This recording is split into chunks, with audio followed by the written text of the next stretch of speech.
in connection with the Women's Month celebration. Mag-feeding kayo dyan. Riders ng Libra, kahit hindi nakapalpal, pwede kayong maki-join doon sa feeding activity natin doon with the HPG Region 1 and Provincial 3. Kahit mahirap ang buhay, hindi magdadalawang isip na Bagawang tumulong sa kapwa.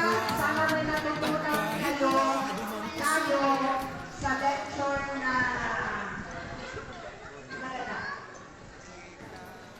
Feeding program in connection with the International Women's Month celebration, the Lady Riders of Team Akis Damosil Riders Club of Libra Alliance, together with the Lady Riders Responders of Libra Riders Police Force Multipliers Incorporated, headed by the National Founder, Chairman, Nay Marivic Nierva Tolentino, in partnership with Regional Highway Patrol Unit 1, represented by RHPU 1 PCR Patrol, Sir Michael Mejia, conducted a feeding program at Barangay Tabora Proper, Pucol Union on March 10, 2024.